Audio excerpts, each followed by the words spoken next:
let's get into the app. And Procreate is here. Going to need my pencil. So let's just open up a new document, screen size, yeah.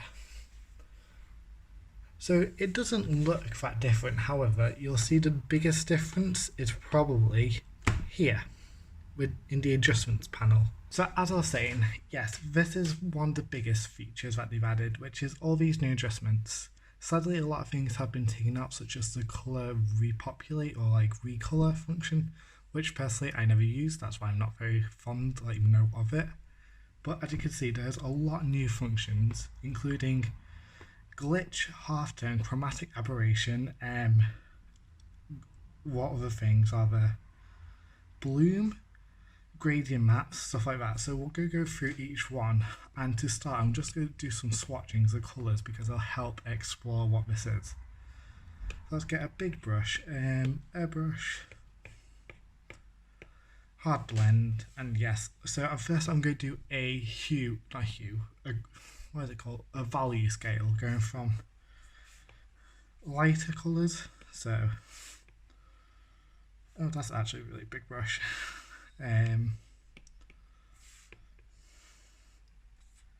So it's just literally going through all the grey tones to create a scale of, oh what? I just said it, I can't remember the word now. It's like hue, it's just tone, isn't it? So yes, we got that going from light grey to a almost black, if it is black. Then alongside that as well, I also want to play with different colours, so let's have a bright red. I'm going to do all the primary colours, so bright red, a bright yellow, and a bright green. Actually, let's make it a bit, yeah, let's go for it. Now obviously these aren't really exact primary colours, they're just, why am I doing green? I don't know colour theory, obviously. No, it's blue. Like I said, they're not the exact primary colours because they're a little bit off. However, I'm going to do the primary colours and the secondary colours just to show some of the effects later on and how they work. So green, then you have a orange, and then you have a purple. So if you don't know colour theory, the essential parts of it is that every colour in theory can be made from red, yellow and blue in some way, and then from there, if you mix yellow and red equally, you get orange. If you mix yellow and blue equally, you get a green. And if you mix red and blue, you get a purple. However, and that's what they teach you at basics, but it goes a lot further because, don't go in depth in it now, but a bright red and a bright blue do not make a bright purple. It has to be a bright red or a dark blue makes a regular purple, or a dark red and a bright blue has to make a purple. They have to be kind of counterparts. It's a bit weird. I'm going to do a whole thing about it in a different video. So yes, I've got all of them. And I'm also just going to change the background colour to, actually no, I'm going to keep it white. So let's explore some of these functions. So first, hue and saturation and brightness. This is the first thing that's different. We can do stuff now affected by layer, which is what we could always do. So if you click layer, it affects everything. Obviously it's not affecting those because they have no hue, they're just tones, but all these are changing, as you can see. And then saturation, there's no hue there, so it doesn't affect any of them, but then brightness affects everything. So that's the regular stuff which we're used to. But if we apply the same thing now with a pencil, it says pencil, look what we can do. Oh look, only parts of it are changed. So if you can't see that really happening properly, I'll demonstrate some other way. I'm going to draw a little star on each one. And I think I'm probably just changing, going in with a purple pencil. No, I'm not actually. It's what the hue edit would be, but only affecting the pencil. So if I change the hue, as you can see, it's changing all around. If I change to saturation, it's changing all around. So with the pencil option, it allows you to do it very specified areas and it allows more control over it, which is really, really cool. So I'm just going to delete all that because I don't need it now. And something on my screen there. Sorry. So the next thing we have is color balance. Exactly same layer and pencil. So you can affect. Now this is interesting. I did not realize this also affected these color tones. But yeah, so that's just regular. You can affect the cyan and red light contrast, the magenta and green contrast, and the yellow and blue contrast. And you can affect it for shadows, midtones, and highlights. I think that's always been there, so that's nothing new. We go to curves, layer, and pencil yet again. That's all exactly the same. So nothing really new there. That's just your basic photo editing functions and recoloring. Now, this is something cool. Gradient mapping. So, as you can see here, it's hard to explain what a gradient map is, but it comes in useful if you're a concept artist or a background designer who paints in grayscale and needs to easily apply color. Because by painting in grayscale, you can do tones and forms really easily, establish highlights, etc. It's easier to understand the form of a painting if it's in grayscale compared to color, because color can affect how we perceive an image. That's why a lot of artists paint in grayscale first and then recolor over it. However, this function allows you to assign a color essentially to a shade of a gradient. So in this mystic example, you can see down here, the darkest shade will be a dark blue and the lightest shade will be like a coral pink, which we can see in practice here. The lightest shade is a light pink and the darkest shade is a purple, like a bluey purple. I've done nothing for that. I'll come back out of it. That's how it was before. And that's how it is with the gradient map. I've done nothing to change it at all, which is so cool because it's such an easy thing. And you also notice that the gradient map affects everything. Not even if it has hue on it, it can affect both the hue tones and like regular tones and grayscale tones.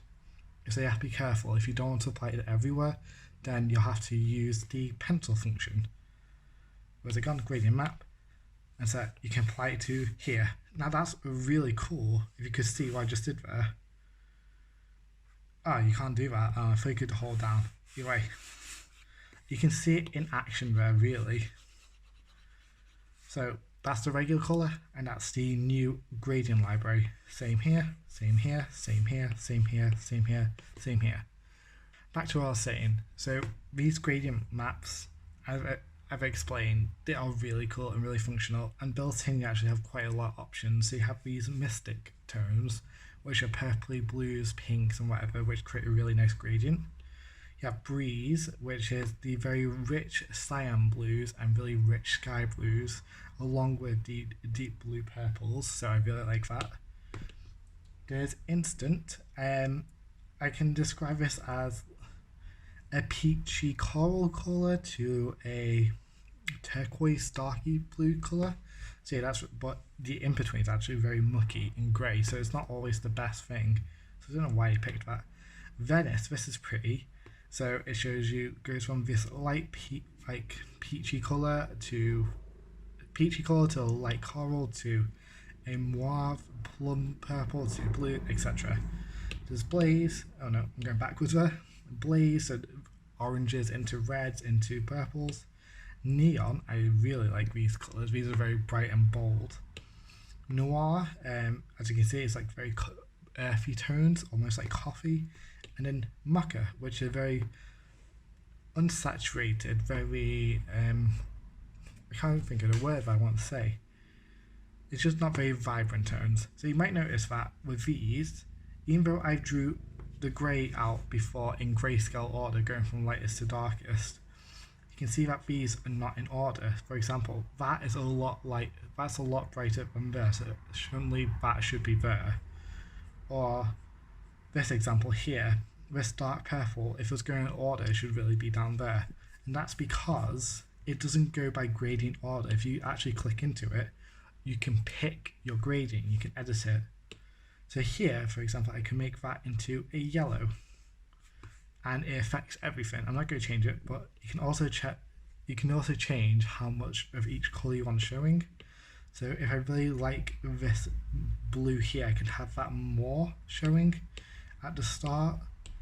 So along with this yellow, I've also just realised, so it looks like here, if I'm going from top to bottom, the top of it is to right, so the highest tone is here and it works its way down.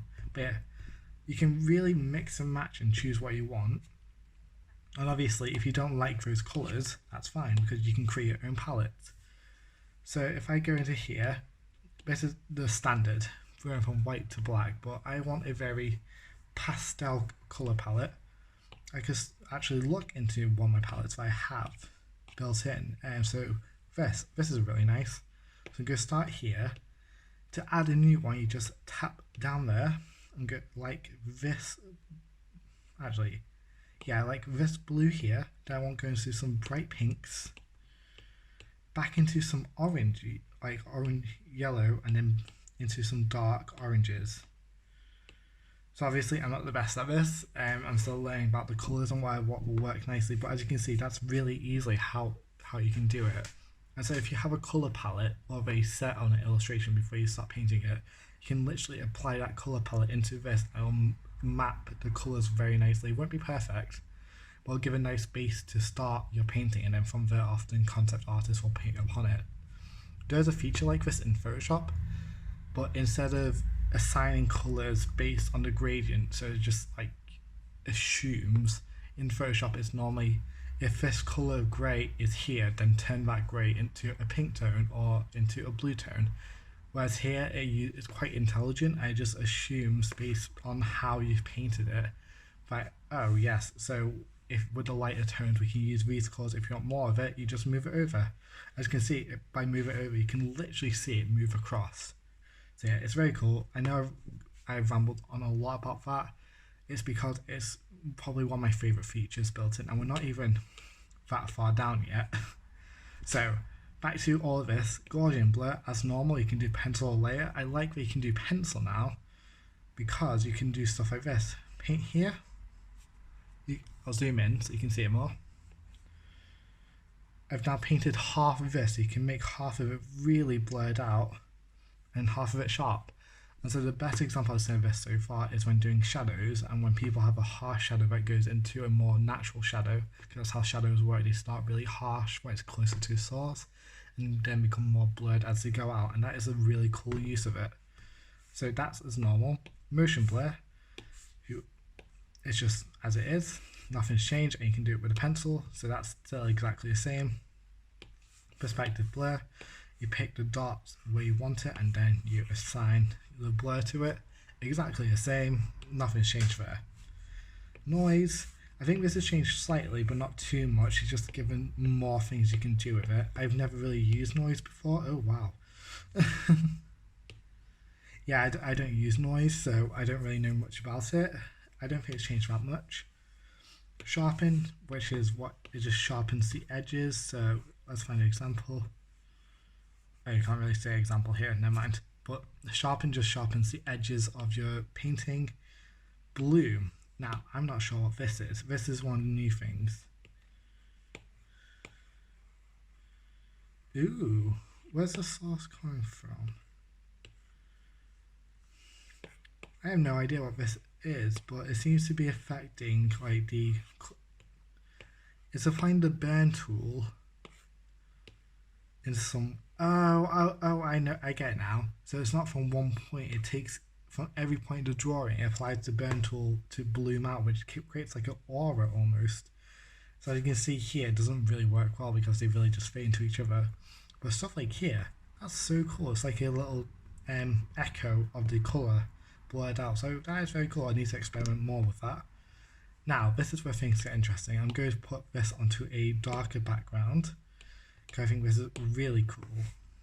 Glitch. So if you've ever seen those effects where people draw like glitches to look very dystopias, it's kind of like a trend right now.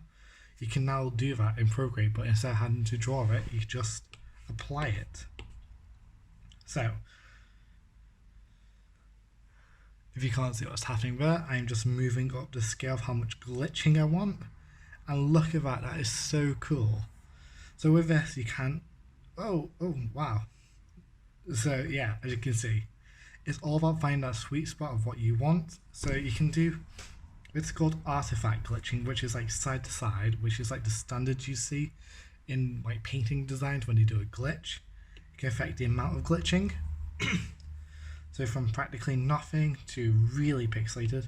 the block size of it, so how much is happening, which is really cool because you can literally put it really low down and do a painting like that. That would be really cool. And then the zoom is how close it is into it, so you can just play around with it. You can literally see the lines going on it like a TV. So that's really cool. But as you saw, there's more than that just effect. There's also wave, which is more common to people such as with older TVs, such as CRTV TVs, where the connection would be dodgy and wave out. That's what that is, and then you can, ooh, yeah. So that's exactly what that is. Signal. This is, I think, what people are more used to. So this can be seen in like most TVs actually. If there's not a good signal, they can glitch the color. So slightly more subtle depending how far you go, but yeah, that's really cool. And then finally, diverge. So I don't know what this is, but it looks like the signal. Oh, okay. Oh, that's cool. So it's like one of these. I think it's like artifact. However, you can decide which way the green is affected, the blue is affected, the red is affected. That's really cool, actually. I like that. So yeah, that's so cool. You can see the colours been broken up. So like the yellow has the red and green in it for some reason, where it should. Oh yeah, that's actually understandable. The purple has got the blue and red in it, so on and so on. As I said, the colours weren't perfect. So that's really cool. And like with the other effects, you can also use the pencil on it. So if I did half of that, or if I want part, so you can literally draw in your glitches, which is such a cool feature and idea. Which is something new, to not just Procreate, but new to the art world. I don't think I've seen any drawing program that naturally has this built into it. So this would be really fun to experiment with. Now, halftone is what you see in comic books, and this is really potential for comic book artists who use iPads to color, because you can see it gives that little stippling dot effect when you just want to add noise or texture to an illustration. Obviously, it's not just limited to comic book uses, but that's the perfect example I can think of. You can do it for full color screen print, so it takes your design and actually breaks it up. And then newspaper, which is black and white because it's newspaper. Screen print and newsprint seem to be almost identical in like design. It's just screen print uses color. So it's like different varying levels of it. Anyway, it's such a really cool effect. Like, look at that. That's so cool. I really love that. And for adding texture to illustrations, that'll be really, really cool. I said really cool too many times already in this video. Oh well, sorry about that. The next one, which is third to last, is what people have dubbed as the Spider-Man effect. So if you ever watched Spider-Man Into the Spider-Verse, you saw how they shade by using an offset of colour, which is kind of like the motion blur mixed with a colour effect to give the emphasis of depth in a design. Even though it wasn't really shaded, it's not really shading or depth, it's just an effect. That's what this is. So I'm going to set it to here because we got all 6 colours here. Just a watch. Oh, it's worked really well there actually. So what this does is actually brings out the red, yellow and blue. No, actually, because it works with colour and light, it'd be magenta, yellow and cyan tones I would colour out of it, and depending where it is on the image, it displaces it to create depth, which is such a cool little thing. And so obviously you can change how much it does to fall off of it, so depending how far out it will do it. So that's such a really cool thing. So as you can see here, with this orange, it's actually taking out the yellow into green into red to a dark blue. With this purple here, it's separated into red and blue. So it does what it says, it separates the colour into the colours that made it. I don't know how they've done this, it's really clever. It's like if you take a pixel TV and literally break the pixels apart, this is what would happen. So you've got that, you've also got displace, which is kind of like that in the sense of it's just more aggressive. So here it just takes out the red and green and yellow tones and just kind of splits it. So as you can see here, you can really see it really well here actually. The blue, yellow and red tones, but you can also get magenta, cyan. It's just how colour works in the sense of light and not painting. So it's a slightly different understanding of colour theory, but it's such a really cool function. And I think this can add some interesting texture, noise to illustration without having to be grainy. Like, it's just, yeah, it's just really cool. So, besides that, we've also got Liquify, which hasn't changed much at all. Sorry about that, I just got a message. So yeah, Liquify hasn't changed much at all. It's still got all of its things. It might have changed some things here, I don't know. Oh, actually, wait. Oh, that's cool. I don't know if this is new to it, but this reconstruct feature, it goes backwards of what you've done. So it's kind of like undo, but as a brush. And then clone, which I don't know how to fully use. Oh yeah, no, I do, never mind. So yeah, clone stamping. It's like in Photoshop, you take the area you want to clone, you put it over, and then you paint in that area. Whee! So yes, I don't know if that's new, because I don't think I've ever seen it before. That's such a really handy feature, especially in photo manipulation, where you want to clean up an area by taking parts of another part of the image to then apply it to there. So yes, that took a while, but that is all the adjustments. And as I can said, everything can be also done with not just the layer, but with the pencil. So you can apply glitch there, etc. Besides that, nothing's changed much here. I think the brush library is still the same. The brush engine, I think, is also still the same. Yeah, it looks like it, so not much has changed there. Smudge, eraser, and layers. This was a feature in Procreate 5, but not a lot of people know about it, so I'm going to show it now. Is that you can actually drag out your colour window, which is really helpful, and really helpful for this next thing, which is probably my favourite implementation. Such a simple thing, but I'm glad it's in it now. If you go to actions, you can see this is still the same, this is still the same, this is still the same, I think this is still the same, and this is still the same. Or advanced settings. And that just takes to the Apple menu. The new thing is reference. So nothing's been updated with animating. Don't think any drawing guide has been updated, no. So it's just this reference. And it does exactly as it says. It's a reference window. So it means when you're painting, I'm just going to make this smaller because I have a 9-inch iPad, so it's a bit smaller to work on.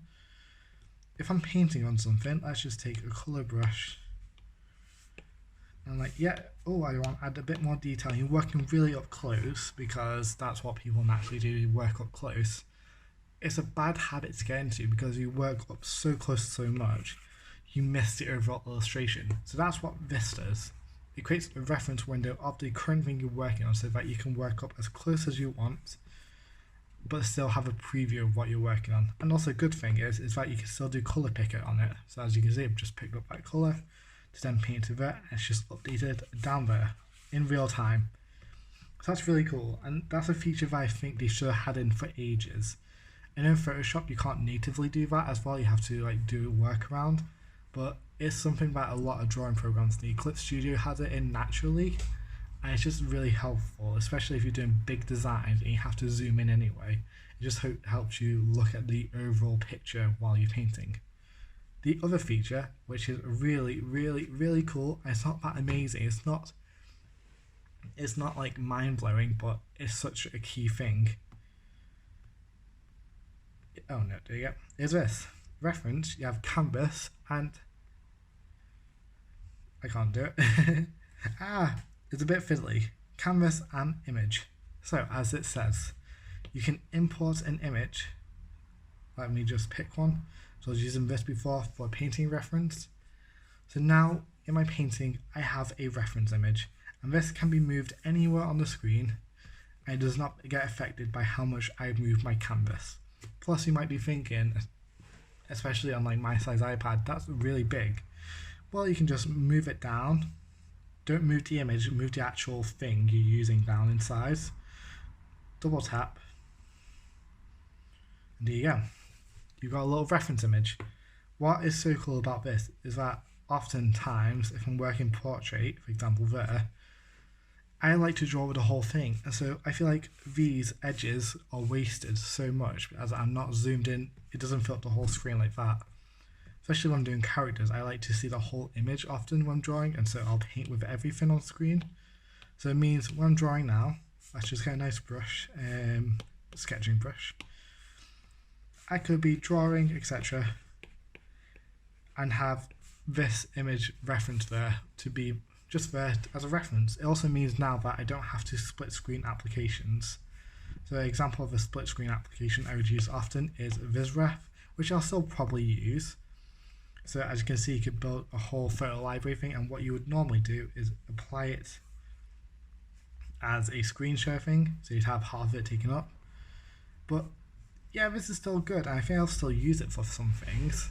However, if I'm just using one image, it's so much easier to have it on the same environment, not taking up practically any space, as I would be drawing it like this anyway.